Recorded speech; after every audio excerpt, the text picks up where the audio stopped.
Kitab Bilangan pasal 14 dengan perikop atau judul Pemberontakan Umat Israel. Pasal 14 ayat ke-1. Lalu segenap umat itu mengeluarkan suara nyaring dan bangsa itu menangis pada malam itu. Kedua, bersungut-sungutlah semua orang Israel kepada Musa dan Harun, dan segenap umat itu berkata kepada mereka, sekiranya kami mati di tanah Mesir atau di padang gurun ini, tanda seru. Ketiga, mengapakah Tuhan membawa kami ke negeri ini supaya kami tewas oleh pedang dan istri serta anak-anak kami menjadi tawanan, tanda tanya. Bukankah lebih baik kami pulang ke Mesir, tanda tanya. Dan mereka berkata seorang kepada yang lain, baiklah kita mengangkat seorang pemimpin lalu pulang ke Mesir.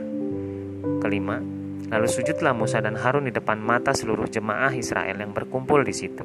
Keenam, tetapi Yosua bin Nun dan Kaleb bin Yefune yang termasuk orang-orang yang telah mengintai negeri itu mengoyakkan pakaiannya. Ketujuh, dan berkata kepada segenap umat Israel, negeri yang kami lalui untuk diintai itu adalah luar biasa baiknya.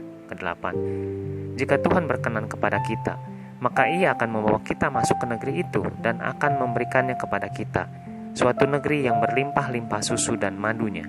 Kesembilan, hanya janganlah memberontak kepada Tuhan dan janganlah takut kepada bangsa negeri itu, sebab mereka akan kita telan habis. Yang melindungi mereka sudah meninggalkan mereka, sedang Tuhan menyertai kita. Janganlah takut kepada mereka. Kesepuluh, lalu segenap umat itu mengancam hendak melontari kedua orang itu dengan batu, tetapi tampaklah kemuliaan Tuhan di kemah pertemuan kepada semua orang Israel. Kesebelas, Tuhan berfirman kepada Musa, berapa lama lagi bangsa ini menista aku, dan berapa lama lagi mereka tidak mau percaya kepadaku, sekalipun sudah ada segala tanda mujizat yang kulakukan di tengah-tengah mereka, tanda seru. Ke-12, aku akan memukul mereka dengan penyakit sampar dan melenyapkan mereka, tetapi engkau akan kubuat menjadi bangsa yang lebih besar dan lebih kuat daripada mereka. Ke-13, lalu berkatalah Musa kepada Tuhan, jikalau hal itu kedengaran kepada orang Mesir, padahal engkau telah menuntun bangsa ini dengan kekuatanmu dari tengah-tengah mereka. Ke-14, mereka akan bercerita kepada penduduk negeri ini yang telah mendengar bahwa engkau, Tuhan, ada di tengah-tengah bangsa ini, dan bahwa engkau, Tuhan, menampakkan dirimu kepada mereka dengan berhadapan muka, waktu awanmu berdiri di atas mereka dan waktu engkau berjalan mendahului mereka di dalam tiang awan pada waktu siang dan di dalam tiang api pada waktu malam. Ke-15, jadi jikalau engkau membunuh bangsa ini sampai habis, maka bangsa-bangsa yang mendengar kabar tentang kau itu nanti berkata.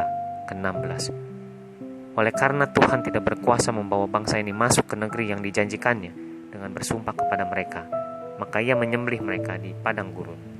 Ke-17, jadi sekarang biarlah kiranya kekuatan Tuhan itu nyata kebesarannya seperti yang kau firmankan. Ke-18, Tuhan itu berpanjangan sabar dan kasih setianya berlimpah-limpah. Ia mengampuni kesalahan dan pelanggaran, tetapi sekali-kali tidak membebaskan orang yang bersalah dari hukuman. Namun Ia membalaskan kesalahan bapa kepada anak-anaknya, kepada keturunan yang ketiga dan keempat. Ke-19, ampunilah kiranya kesalahan bangsa ini sesuai dengan kebesaran kasih setiamu, seperti engkau telah mengampuni bangsa ini mulai dari Mesir sampai kemari.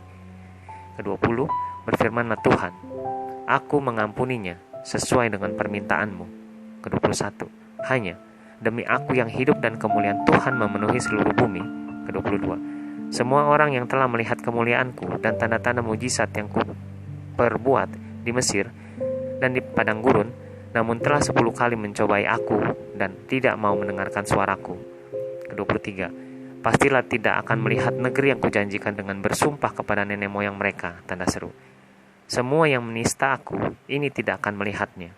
Ke-24, tetapi hambaku Kaleb, karena lain jiwa yang ada padanya, dan ia mengikut aku dengan sepenuhnya, akan kubawa masuk ke negeri yang telah dimasukinya itu, dan keturunannya akan memilikinya. Ke-25, orang Amalek dan orang Kanaan diam di lembah, sebab itu berpalinglah besok dan berangkatlah ke padang gurun, ke arah laut Teberau. Ke-26, lagi berfirmanlah Tuhan kepada Musa dan Harun. Ke-27, berapa lama lagi umat yang jahat ini akan bersungut-sungut kepadaku? Tanda tanya.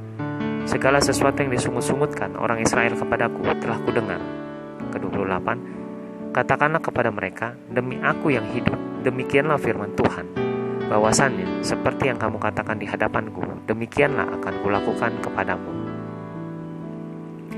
Ke-29, di padang gurun ini bangkai-bangkaimu akan berhantaran, yakni semua orang di antara kamu yang dicatat, semua tanpa terkecuali yang berumur 20 tahun ke atas, karena kamu telah bersungut-sungut kepadaku. Ke-30, bahwasannya kamu ini tidak akan masuk ke negeri yang dengan mengangkat sumpah telah kujanjikan akan kuberi kamu diami, kecuali Kaleb bin Yefune dan Yosua bin Nun, tanda seru. Ke-31, tentang anak-anakmu yang telah kamu katakan, mereka akan menjadi tawanan, merekalah yang akan kubawa masuk, supaya mereka mengenal negeri yang telah kamu hinakan itu. Ke-32, tetapi mengenai kamu, bangkai-bangkaimu akan berhantaran di padang gurun ini.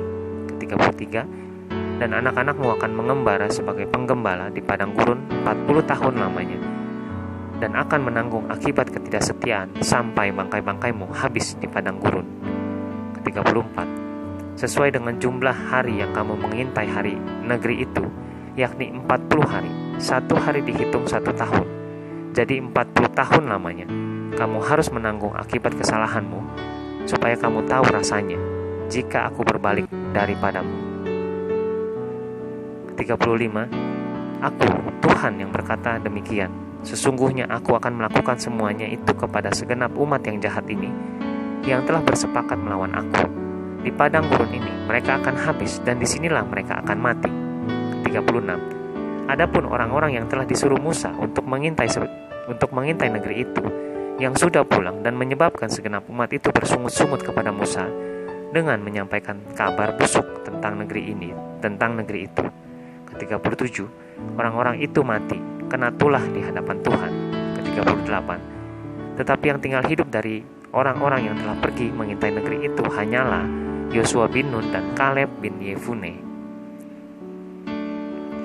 Ayat ke-39 dengan perikop atau judul, serangan ke bagian selatan gagal.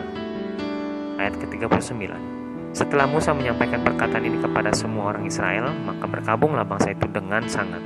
Ke-40, dan keesokan harinya bangunlah mereka pagi-pagi hendak naik ke puncak gunung sambil berkata, sekarang kita hendak maju ke negeri yang difirmankan Tuhan itu, memang kita telah berbuat dosa.